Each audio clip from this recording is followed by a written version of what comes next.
जे वृंदावन से आवत रहली छठी मैया, हाथ में कावाला के फूल।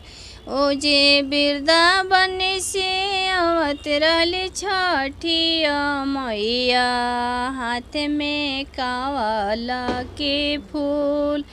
जे रहिया बीचे मिलले हमर सैया, मैया गिरले भारा। तो कर जोरी माफी मंगले सैया, मैया के गिरले भारा।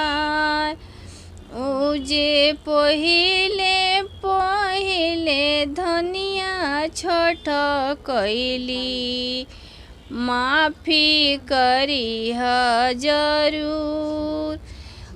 जे सहारा बाजार में धनिया रहली, गलती माफी करी जरूर। जे कुछ ना पता बाटे धनिया के, छठ कैली जरूर।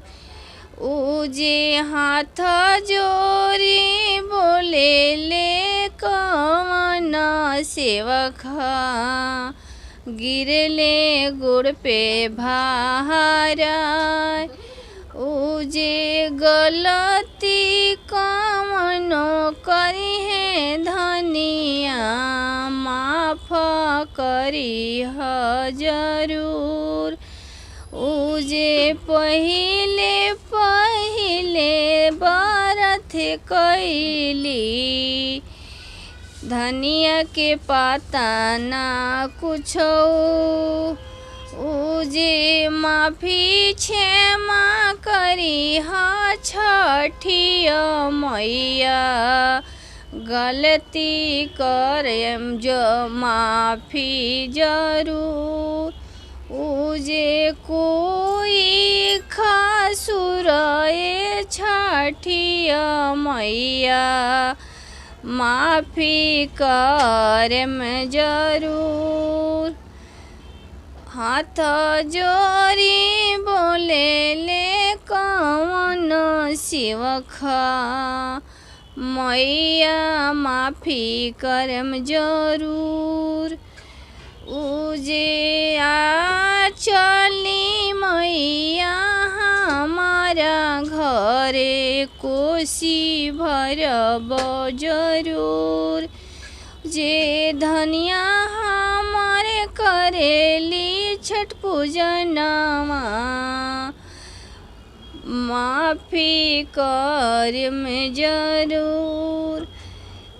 जे करेली सुबेरे के अरजिया, मैया कोसिया भरे। डगमग भइले अंगनवा, मैया अइहेन जरूर।